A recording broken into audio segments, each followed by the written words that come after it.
Hey, folks, welcome to this episode of Black Beat, where we take an unapologetically black approach to the topics and issues impacting our community.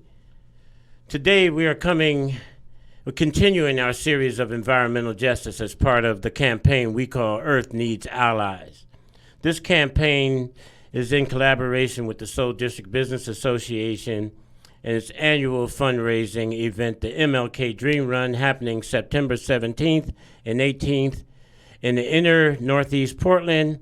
You can run, walk, vendor, volunteer, or donate by going to www.mlkdreamrun.org. Hey, folks, it's been a hot summer. Today's episode is brought to you by Energy Trust of Oregon, who has given us 5 quick tips to beat the heat in your home. They are, and I brought along with me Jarrell and Francisco, and they're going to help me share with y'all a little bit about what some of them 5 tips look like to sharing with the people. And the first tip we got, Jarrell, is upgrade your lights. Consider upgrading to LED lights, which operate more efficiently and don't give off excess heat. Now, I would have never known that about a LED light. Mm-hmm. And isn't an LED light just a regular light bulb? You think? Is it? No, well, we don't know. Strips, but actually, I think it's something that you should look into, I'll tell you. Mm-hmm. Number 2 is use your windows strategically.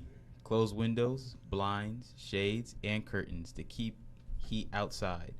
Close windows and window coverings during the day, and open windows at night to let the cool air in. Well, you don't want a burglar to come in, so you got to make sure you got something else going on with that. But I'm not so sure about how this number 2 one really stacks out. I mean, because when it's hot, it's hot. I see, and we tend to want to open up all the windows when it's hot. You ever notice that? Uh-huh. They telling us now to put your curtains and close your curtains. Well, that's cool. If that's the way to keep the house cool. Number 3.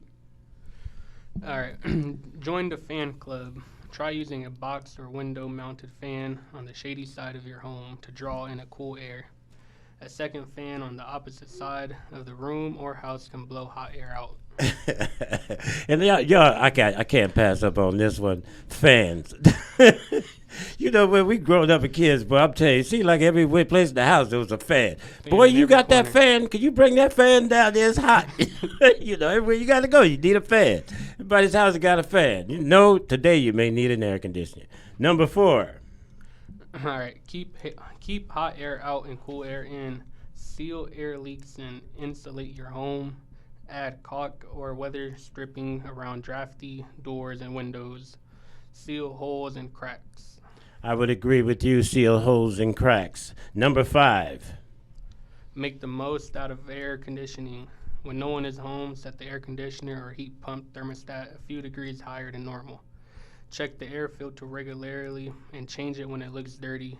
For more energy-saving tips, visit energytrust.org. Thank you, guys. I mean, you know, you guys, there's 5 tips that you could follow. And I would agree with the last one, air condition. It's best you could find one. If you could find one, a mobile one, or one that go into the house, into the wall, into the door. I don't care where you get it. But it's hot, it's been hot around here. Okay, well, there you have it, folks. Those 5 great tips. And on today's show, we welcome Chase Lansdale. Chase works for the Bureau of Environmental Services as a community outreach coordinator for the past 2 years. His work focuses on connecting people with information and financial resources to create their own native plant project. Native plants are important for bees as they help manage and soak up storm water, keeping our rivers cleaner. They also beautify our neighborhoods and create habitats for pollinators. He has also worked as an AmeriCorps member with the City of Gresham's Natural Resource Department and as an intern with the Wetlands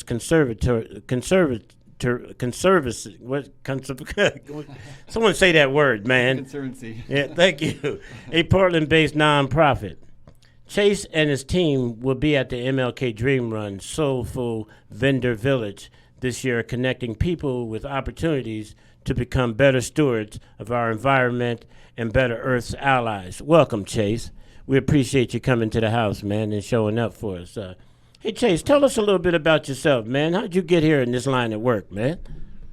Well, I mean, yeah, I came to Portland about 5 years ago. I studied environmental conservation. I'm actually from Madison, Wisconsin. I'm not originally from there. I'm from Madison of all places, Wisconsin. Madison, oh, Madison ballers. Come on, man. And I came here, and as you said, I had a couple jobs with some nonprofits and with city governments around Portland and Gresham, and ended up getting a job with the Bureau of Environmental Services for the past 2 years. And so, is all your life you've been leading up to this? I mean, tracking bees and figuring out how to clean the rivers. Well, how'd you get to that place, man? What made you decide to look in that direction? No, that's a good question. I'm from San Diego. I grew up right next to the Tijuana River. And there's a lot of sewage problems there. Like a lot of times you can't swim in the river because it's just too dirty. Because it's complicated issues down there. And so it made me really passionate about clean rivers and using plants and trees to help solve that problem. So tell us what some of the work you're doing with the Bureau of Environmental Services right now. Sure. So I do a lot of outreach, talking to people. Kind of what I'm doing now is talking about different incentives and opportunities we have, and just listening to what people want. If they want, ideally, if it's something that helps manage stormwater or puts native plants on their property or somewhere in a public space, I can help with that. Wow. So you're getting grants. Tell us what if I was to meet you in the community as you outreaching, what you reaching out to me for, man? I think that's usually the question that I need to know. Well, what you got in your pocketbook, right? Or in your bag, or tricks? What's happening? No, totally. So, I mean, the Bureau of Environmental Services has multiple different incentives, from our Green River Rewards, where we can help people's water bills be lower, depending if you have 4 trees over 15 feet on your property, or if your downspouts are disconnected. So essentially, where your gutters, if it goes down into the ground, then that goes into our sewer systems. If it goes on your property, then you can have your bill lowered, and there's a couple of other. Wow. Yeah. Wow. That's wow. So what you guys thinking about this so far, man? Is there anything that's ringing a bell for y'all that y'all want to jump in here on with Chase and ask him a question about, or do you want me to move on to the next one? Nothing sparking my brain as Got of right you. now, but How about you, Jarrell? Yeah, just kind of going into helping with sewage and water and stuff. I was looking a little bit into some of the environmental stuff Portland's been doing, and there's this project. It's called the Gray to Green project. I don't know if you've heard a little bit about this, but essentially it's just Portland is creating more green infrastructure. You'll go around, you'll see those little pots of grass and maybe a tree will be sprouted there. And those things are being used to keep storm water out of out of the sewer systems, and reducing flooding and stuff like that. So I would you were just talking about that, and it just made me think of that. So No, that's a large part of what the Bureau of Environmental Services does. We find places that there's a stormwater need. There's either flooding, or we want to take off to reduce the amount of stormwater getting into our sewer system, because all that stormwater goes straight into our sewer system, mixes with all the sewage. And that can cause problems. If there's too much rain, it can overflow, and then will go directly into the Willamette River, which is nobody wants that. Right, because after the salmon runs, and I don't really want that because I like the salmon fish, Yeah. Hey, but when you, Chase, I mean, really, the environmental services, right? If I'm the lay person, I'm asking you, what does environmental services do? What is their mission, so to speak, in the state at this point? Well, we're a city bureau, so we're just only Portland. That's we are your sewer and stormwater provider. So we manage all the stormwater that's on the city. All the water is coming out of your house, gets treated at our treatment facility, and also the stormwater that goes on our pavement. We have green streets, what we were mentioning. on the side of the road to help alleviate that. And we have also pipe projects that we increase. Okay, so you the guys that are responsible for putting them salmon labels on the storm drains and all that. Yeah, that's pretty neat, man. That was a pretty neat and ingenious idea to let people know that this water directly is connected to the mainstream of the fish flow and all that kind of stuff. So I thought that was a neat thing to do. Okay, so it's no secret that Portland's having a huge homeless problem, right, Chase? And it's causing huge pollution problems as well. Trash and debris are everywhere, and in some areas of town like Northeast 33rd between Marine Drive and Columbia, down by the Delta Park, it is simply out of control. What kind of damages is this doing to our environment, and what is being done through BES to solve this problem? That's an extremely good question. One program we have is that we actually help RVs that are around the city like get rid of their waste. So we go around. We have a truck that goes around and services them. So because if we don't take it, then it's just going to end up on the streets or somewhere else, which is not good. So that's one way we've been doing that, and that's been going for a couple of years, I believe. That's one way we've been helping that.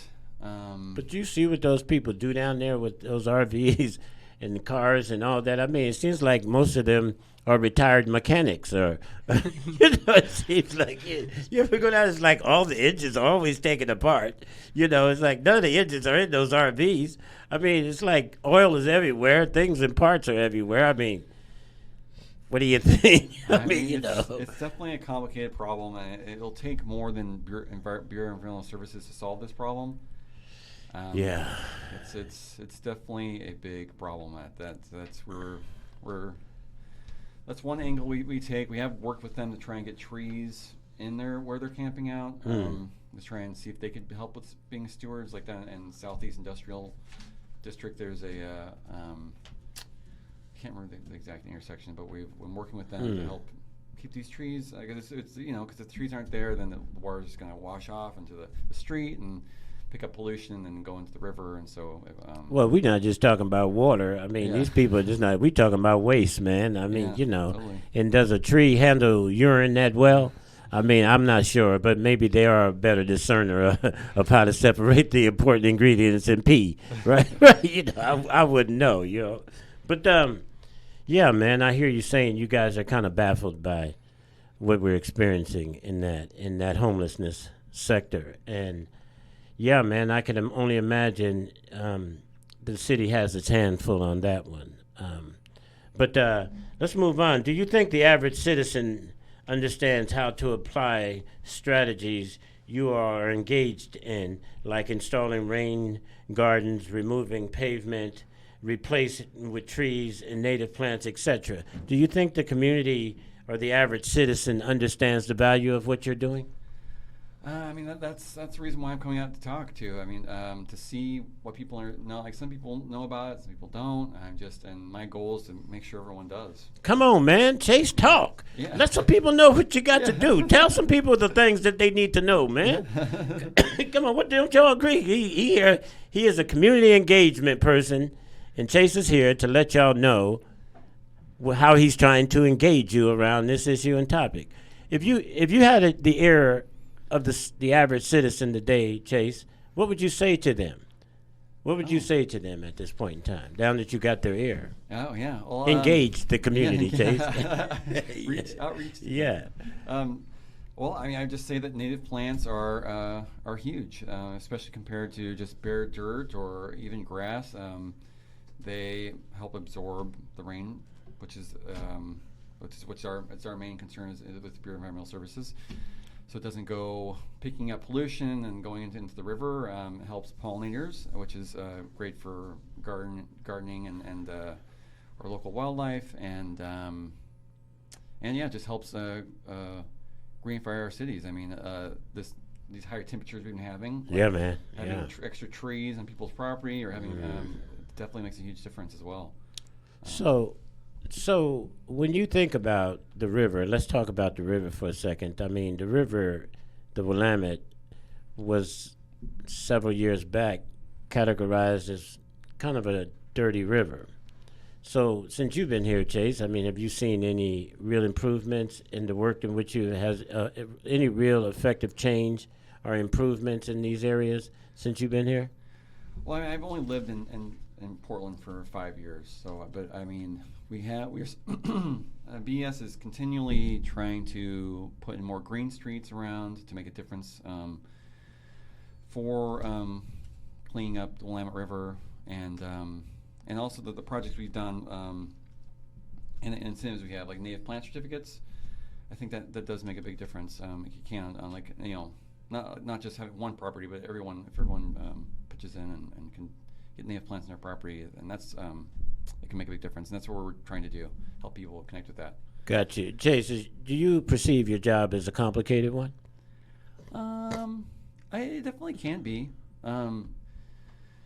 Just like trying to figure out where I'll make the most difference in my outreach, because there's only two. My little group only has 2 outreach coordinators, so trying to figure out how to strategize and you know, I think that's can be complicated, and I do a lot of research doing that. You know.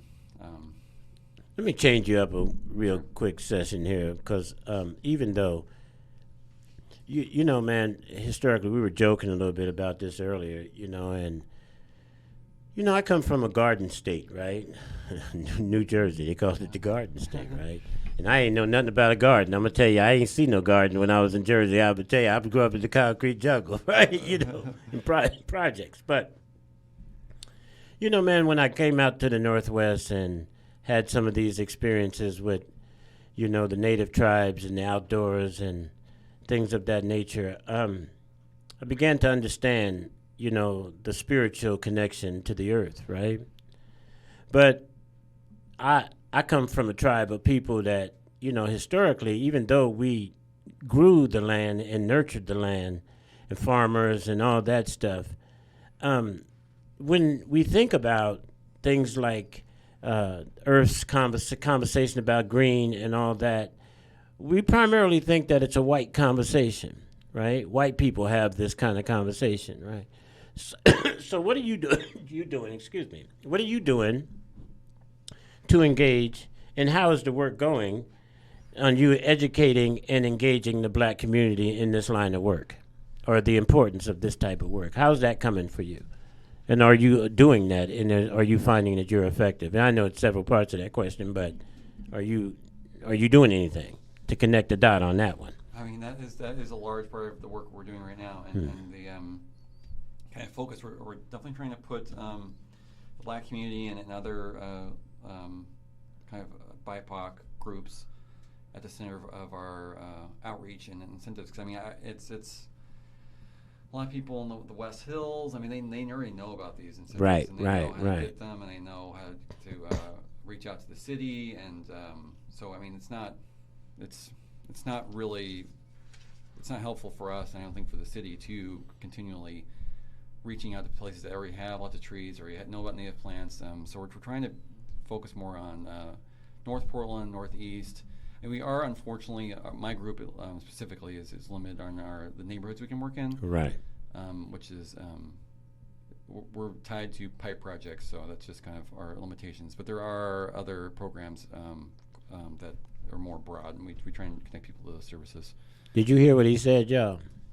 They're tied to pipe projects. Do y'all know what that means? I don't. Yeah, that's.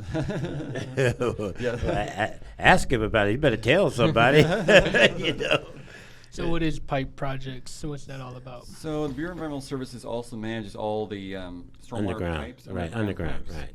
And so if there's ever, you see some construction happening and the roads close, and it could be the Bureau of Environmental Services doing that. Wow. So any new underground is pretty much so has to seek the approval to some degree of Bureau of Environmental Services, right?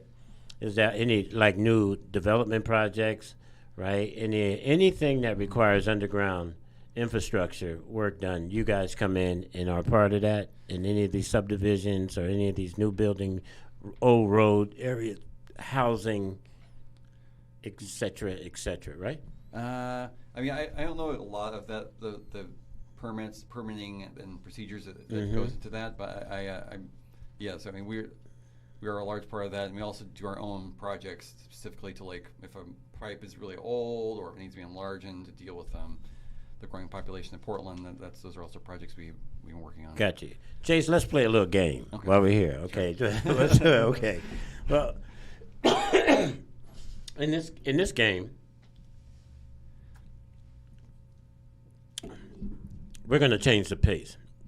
I'm going to ask you 3 questions, right? Okay. And this is about as green as I can get with this, all right? Speak to me about death, Chase. Death? Death. Okay. Any follow-up on that? No, when you think about it, when I'm just going to ask you a question and Okay. you just tell me what comes to your head, and I'm going to ask you a series of 3 of these questions, Okay. and just expound on what comes to head when I ask you. Speak to me about death, Chase. Okay. Well, I mean, I guess what comes to mind is a graveyard, I suppose. I mean, that's a big green space. And yeah, I don't know. That's a pretty open-ended question. Speak to me about love, Chase. Well, love. I mean, love is a great thing. I love I have a year-and-a-half-year-old baby, and I love him and my partner. We're yeah, you know.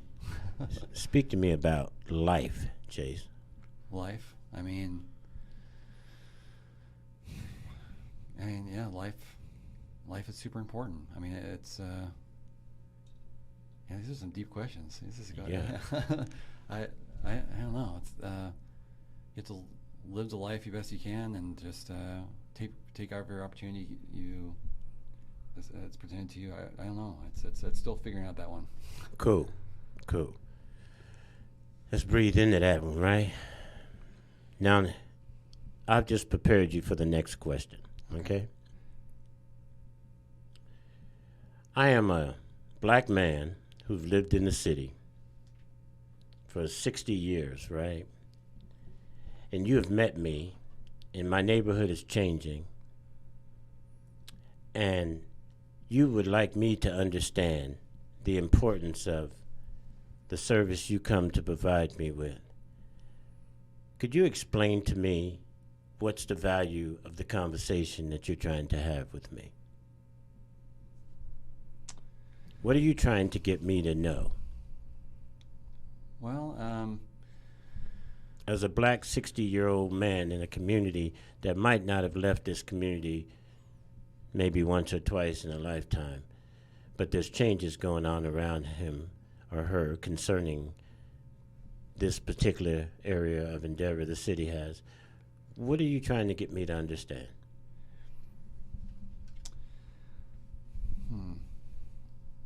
I mean, yeah, you know, I guess that that the Bureau of Environmental Services is here to help just make differences in our communities, and help whatever community project or goal that has to do with native plants or stormwaters. We can stormwater management. We can help and fund those projects potentially. On my property, you can fund those projects, right? Yep. Mm-hmm. And so can you tell me, how does this benefit me as a human being in my community? What's the benefits of me hearing you or listening to you? Sure. Well, the benefit that what I hope to get out of this is that that you as would be potentially have an idea or desire to have maybe some plants on your property, and native plants, and then I can help you with that, and then those native plants would would help with kind of help our community as a whole with like as I mentioned, stormwater and Pollinators and bee opportunities and those types of things. yeah. Well, man, oh man. So I'll tell you, man, it sounds like your work is cut out for you, man.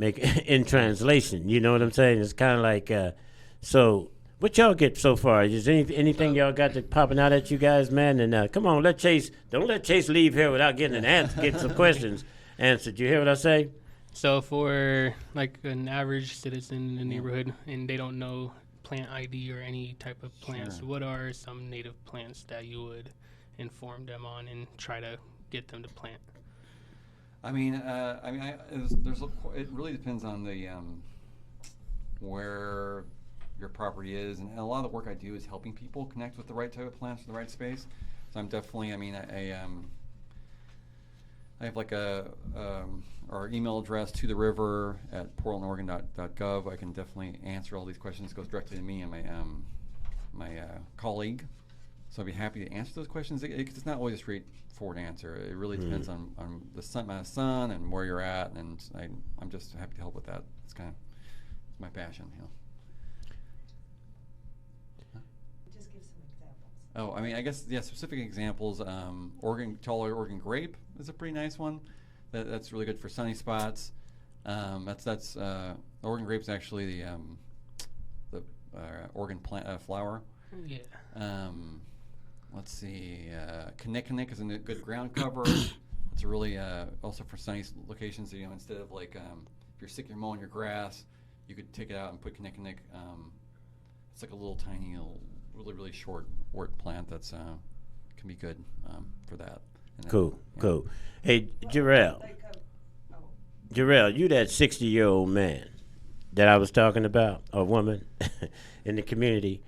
What did you hear from him as to the benefit of you entertaining what he's coming to bear, the gift that he's coming to bear? What was your understanding of what it was that he was coming to bring to you? Or what he would like you to understand about what he had in his hand? I would say that this community is like there's more to do. There's more work to be done, but it's going to improve, and it'll improve for me, but not only for me, but for the generations to come after me. Damn, boy. He dropped that. We dropped the mic right about now, right? No, I appreciate that, T. Jay, because, yeah, man, that was what I heard also. The gift is that you bring the next level of life. You come to offer us an understanding that we can improve our condition.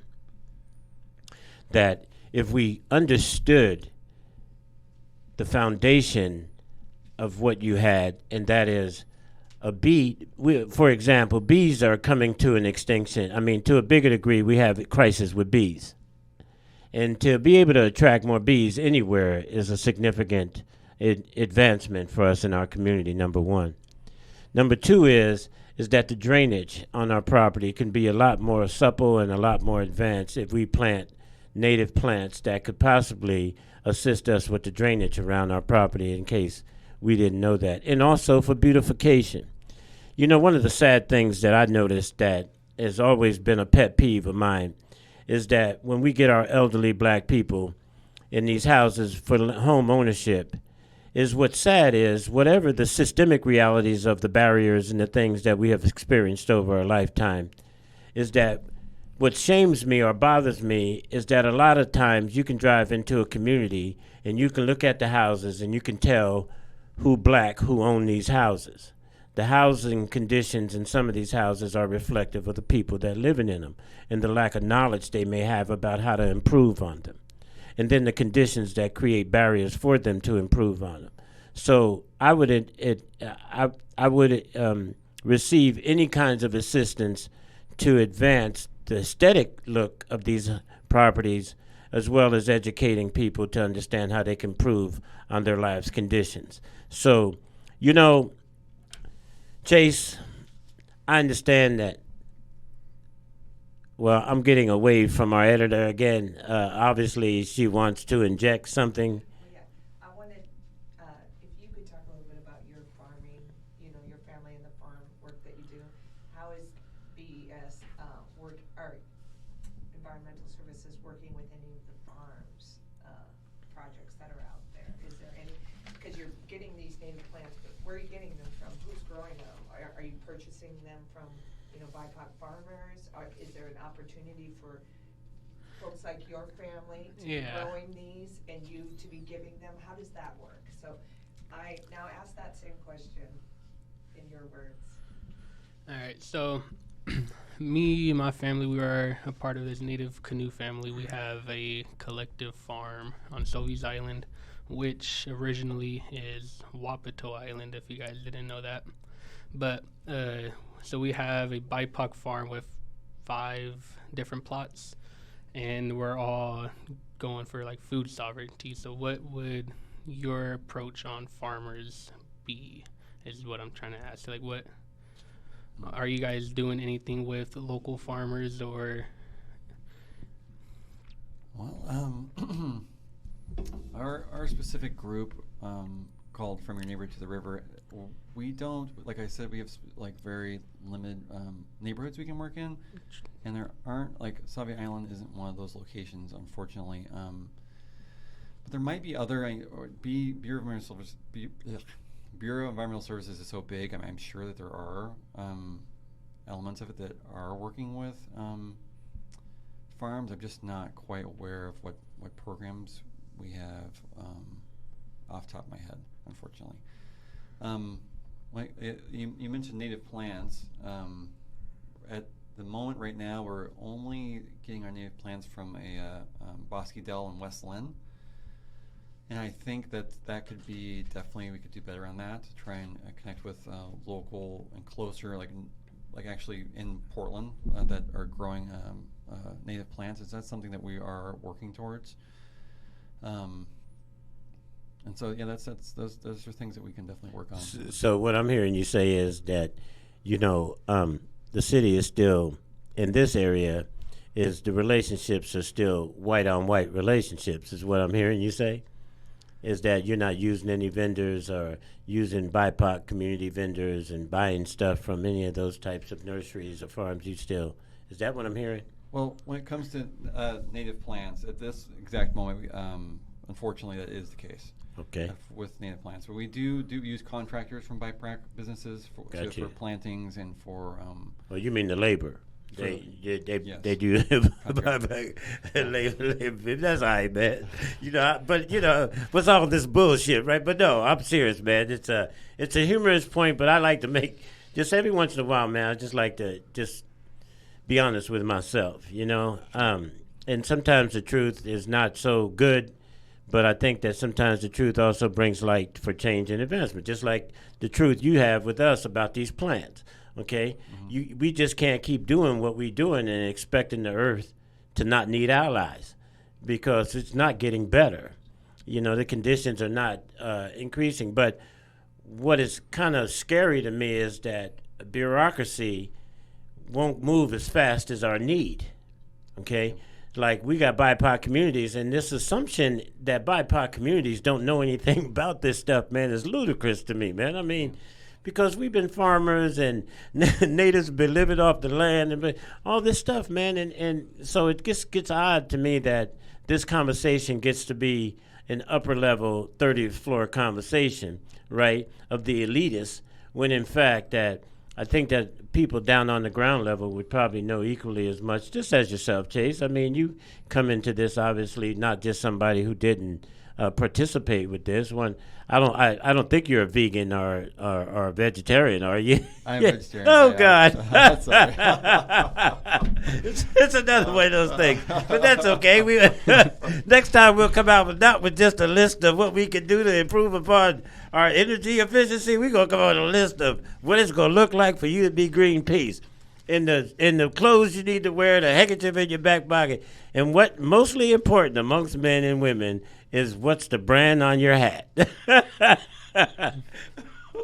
But that's okay, folks. Listen, we had a great time here with Chase today, and I want to thank you, Chase, for coming in, man.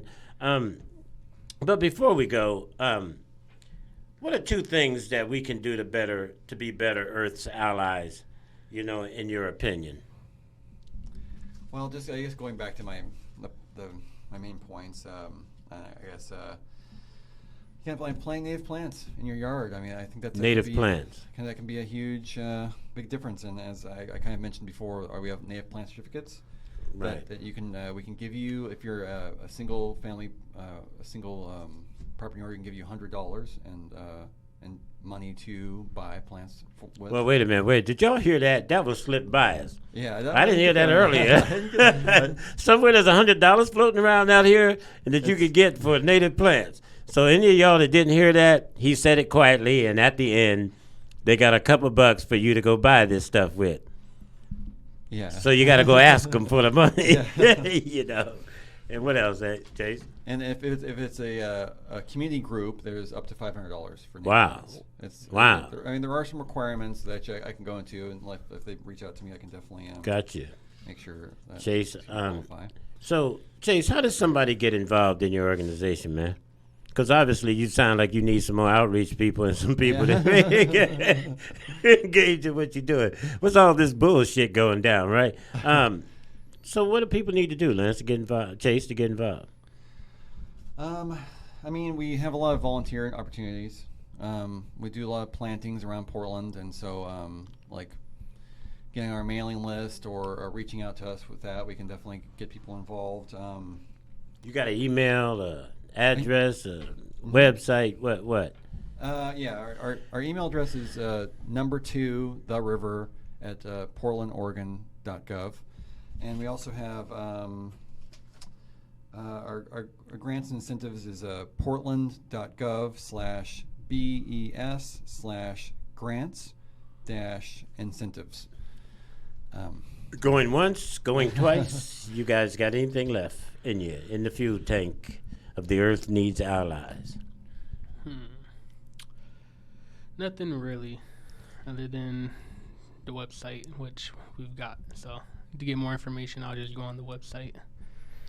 Right on, my guys. And hey, listen, for those of you who don't know and didn't hear this and need to hear it again, there's $100 floating around out there for you to plant some plants, some native plants with the city at your house, in your community, in your environment that would help advance your quality of life. And for those community organizations, there are $500 for you. You just need to contact Chase and advance, and he can walk you through the opportunities. So, thank you again, Chase. Thank you for coming on the show today. We appreciate your work you're all doing at the Bureau of Environmental Services, helping all of us become better Earth's allies. Check out all the Black Beat podcast episodes on Anchor, Spotify, our YouTube channels, Flossin Media TV, and our blog sites, flossinmedia.com. And we appreciate you all for coming in on the show today, and we look forward to more of these types of conversation with Earth needing more allies. Thank you.